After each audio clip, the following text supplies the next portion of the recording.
आणि आता 100 महत्त्वाच्या बातम्यांचा आपण वेगवान आढावा घेऊयात।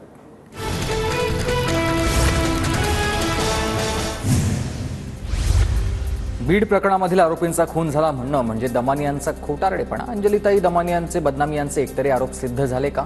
धनंजय मुंडेंची दमानी यांवर टीका। अंजली दमानी यांचे माझ्यावरील आरोप धादांत खोटे आणि सनसनाटी निर्माण करण्यासाठी 58 दिवसांपासून माझ्यावर मीडिया ट्रायल सुरू आहे। मंत्री धनंजय मुंडे यांनी दमानी यांचे आरोप फेटाळले।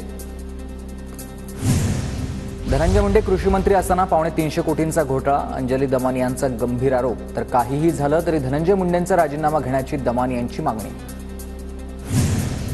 नॅनो युरिया, नॅनो डीएपीचा 88 कोटींचा घोटाळा, मुंडेंनी 90 रुपयांची नॅनो युरियाची बाटली 220 रुपयाला घेतली आहे। 2400 रुपयांचा फवारणी पंप 3500ला खरेदी केलाय। अंजली दमानी यांचा मुंडेंवर गंभीर आरोप। पंतप्रधान मोदींच्या प्रोत्साहनानंतर आता 4 लाख शेतकऱ्यांना नॅनो खत दिलंय। काश्मीर ते कन्याकुमारीपर्यंत नॅनोची किंमत एकच।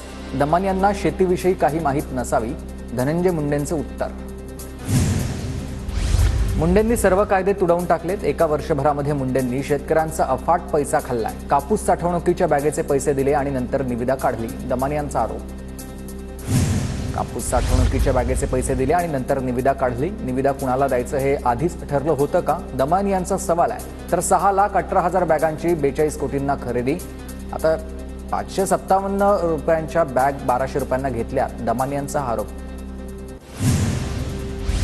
शेतकऱ्यांच्या घरात कापूस पडून असल्यानं त्वचारोगाच्या काही तक्रारी आल्या आणि त्यांच्या तक्रारीनंतर कापूस साठवणुकीच्या बॅगांची खरेदी सुरू केली। दमानी यांच्या आरोपांवर धनंजय मुंडेंचं स्पष्टीकरण। महाराष्ट्रातील पीक विमा घोटाळ्याची चौकशी करा, खासदार सुप्रिया सुळेंची लोकसभेत मागणी। पीक विमा घोटाळा झाला असेल तर दोषींवर कठोर कारवाई करणार, सुप्रिया सुळेंच्या मागणीला केंद्रीय कृषी मंत्री शिवराजसिंह चौहानांकडून सकारात्मक प्रतिसाद। अंजली दमानी यांच्या आरोपांची गांभीर्यानं दखल घेऊन कारवाई करा, दमानी यांच्या आरोपांनंतर धनंजय देशमुख यांची मागणी। अंजली दमानी यांचे आरोप बरोबर असणार, त्या पुराव्यांशिवाय कधी बोलत नाहीत। धनंजय मुंडेंवरील दमानी यांच्या आरोपांवर संदीप क्षीरसागर यांची प्रतिक्रिया। बोगस पीक विमा प्रकरणात 96 सीएससी केंद्रांवर शासनाची कारवाई। बीड जिल्ह्यातील 35 तर 22 बोगस पीक विमा केंद्रांवर शासनाची बंदी। बोगस पीक विमा भरणाऱ्या लोकांचे 1 लाख रुपये प्रस्ताव रद्द। दादांच्या नेत्यांवर आपल्याच लोकांना आरोप करायला लावलं, हे भाजपचं षडयंत्र। अंजली दमानी यांच्या मुंडेंवरील आरोपांवर अनिल देशमुखांची प्रतिक्रिया। हत्येसाठी आणि खंडणी मागण्यासाठी धनंजय मुंडेंनी पाठवलं, मनोज जरांगेंचा धनंजय मुंडेंवर गंभीर आरोप।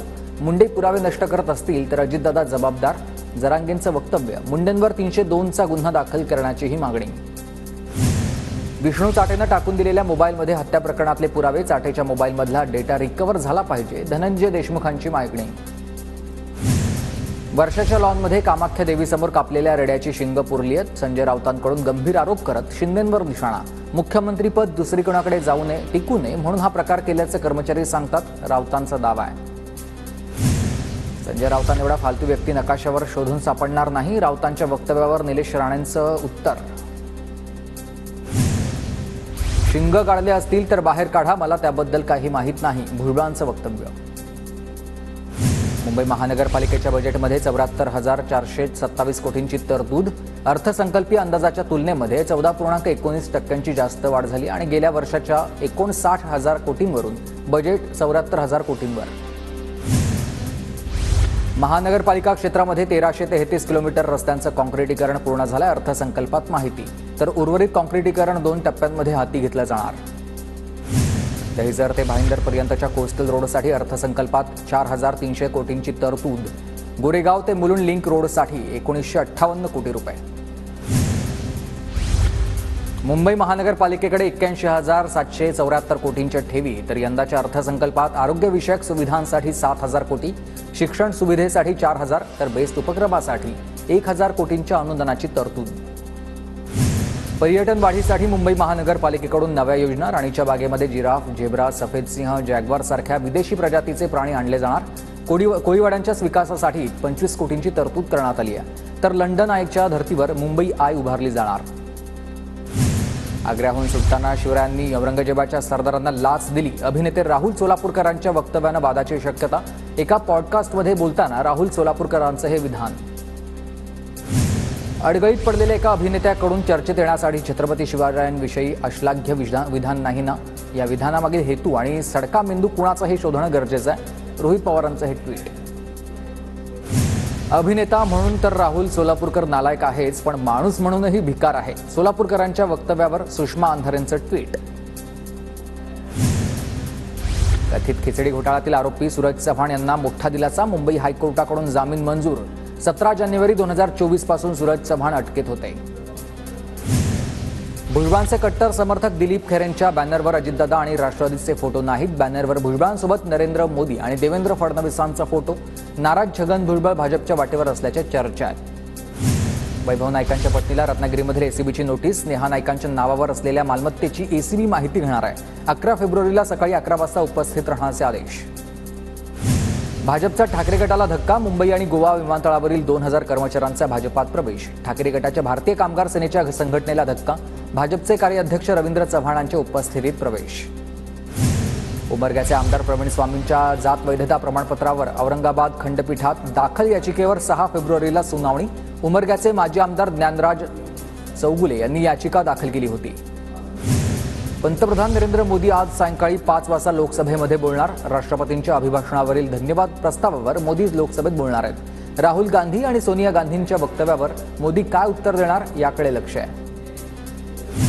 सुनेत्रा पवार राज्यसभेच्या तालिका अध्यक्षपदी. राज्यसभेचे अध्यक्ष जगदीप धनखड तसेच उपाध्यक्ष हरिवंश यांच्या अनुपस्थितीमध्ये राज्यसभेच्या कामकाजाचं संचालन करणार. गोंदिया जिल्हा परिषदेवर 14 सदस्यांची बिनविरोध निवड निश्चित. 39 सदस्यांकडून नामांकन मागे. 53 सदस्यांकडून नामांकन दाखल करण्यात आलं होतं. महाराष्ट्र केसरीच्या दोन्ही गदा कुस्तीगीर परिषदेला परत करणार. पंचांच्या निर्णयामुळे आपल्याला पराभवाला सामोरं जावं लागलंय. पंचांच्या निर्णयावरून डबल महाराष्ट्र केसरी चंद्रहार पाटील आक्रमक. उजनी धरणावर होणाऱ्या जलपर्यटन स्थळाला शेतकऱ्यांचा विरोध. धरणग्रस्त शेतकऱ्यांचं उजनी धरणात जलसमाधी आंदोलन. तर उजनी धरण क्षेत्रामध्ये जलपर्यटन केंद्रास 200 कोटींचा निधी मंजूर झालाय. ठाण्याच्या खोपट बस डेपोसमोर महाविकास आघाडीचं ठिय्या आंदोलन. महाविकास आघाडीकडून एसटीच्या भाडेवाढीचा विरोध. सोलापूरमध्ये 5 वर्षीय मुलाला जीबीएस संशयित आजाराची लागण झाली. शहरातील एका खासगी रुग्णालयात मुलावर उपचार सुरू. तर सोलापूर जिल्ह्यामधील जीबीएस संशयित रुग्णांची संख्या 6 वर. पुण्यात जीबीएस रुग्णांच्या घरामधील पाण्याच्या 2 अहवालांमध्ये मोठा संभ्रम निर्माण झालाय. रुग्णांच्याच घरामधील पाणी पिण्यासाठी अयोग्य असल्याचा वैद्यकीय अहवाल आलाय. तर वैद्यकीय विभागाचा अहवाल चुकीचा असल्याचा पाणीपुरवठा विभागाचा दावा आहे. पुण्यातील जीबीएसचे 5 गंभीर रुग्ण बरे झालेत. उपचारानंतर रुग्ण बरे झाल्यानं डिस्चार्ज देण्यात आलाय. आतापर्यंत 19,388 नमुन्यांची तपासणी करण्यात आली. खासगी 76 रुग्णांना नोटीस. पुणे महानगरपालिकेच्या आरोग्य विभागातर्फे तपासणी मोहीम. नर्सिंग होम ॲक्टनुसार विविध नियमांची अंमलबजावणी न केल्यानं ही नोटीस. साताराच्या कराड तालुक्यात जीबीएस रुग्ण आढळल्यानं आमदार अतुल भोसलेंकडून आढावा बैठक. प्रशासनाला सतर्क राहण्याच्या सूचना. सातारा जिल्ह्यातील जीबीएसच्या 6 संशयित रुग्णांपैकी 1 रुग्णाला डिस्चार्ज. तर इतर 5 रुग्णांची प्रकृती व्यवस्थित असल्याची आरोग्य अधिकाऱ्यांची माहिती आहे. धुळे महानगरपालिकेचं प्रशासकीय बजेट सादर. 822 कोटींचा अर्थसंकल्प स्थायी समितीसमोर सादर. मालमत्ता कर 33% वरून 30% करण्याचा निर्णय.